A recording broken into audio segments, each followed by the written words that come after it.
What's up, everyone? You're watching Haute Sports, your go-to for the latest and most reliable WNBA updates. And today, we've got some serious numbers to talk about. The Indiana Fever just shattered attendance and viewership records, and it wasn't even a regular season game. It was a preseason matchup against the Brazilian national team held at Carver Hawkeye Arena in Iowa. And y'all, it exploded. ESPN dropped the stats. This preseason game averaged 1.3 million viewers and peaked at 1.6 million. That's a 13% jump over last year's regular season ESPN average. Let me say that again. This wasn't even a real season game, and it outpaced the regular season. To put it into perspective, Rebecca Lobo pointed out that only 2 NBA preseason games in the past 14 years had better numbers. One in 2018 when LeBron debuted with the Lakers, and another in 2017 when he returned after the finals. That's it. The WNBA is cooking now, and the Indiana Fever, they're the ones bringing the heat.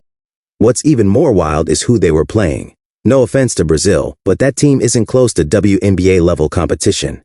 Indiana won by 64. And still, fans showed up and tuned in like it was a finals game 7. That says something big. This isn't just hype, it's movement. And that movement is being televised. 41 out of 44 Fever games this season will air nationally. Every time they play, another WNBA team gets national exposure. That means more stories, more rivalries, and more players getting their moment to shine. That's a win for the whole league.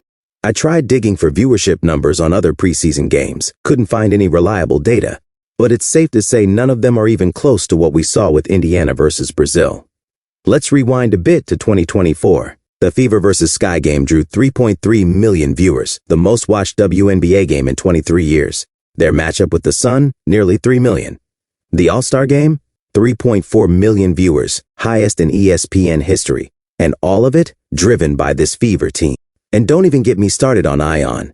Before the WNBA, a lot of folks didn't even know it existed.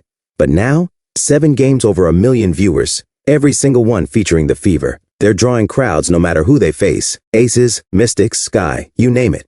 Now let's talk money. That Brazil game pulled $10.4 million in ticket sales. Over 14,000 fans packed the arena. Yes, some of that was resale, but still, 10 million from one game. That's wild. And it's a sign of what's possible this season.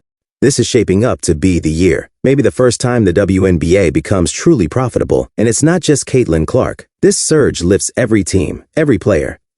I really believe we're witnessing a new era. So hit that like button, drop your thoughts in the comments, and subscribe to Haute Sports. Let's ride this wave together. Because the WNBA is just getting started.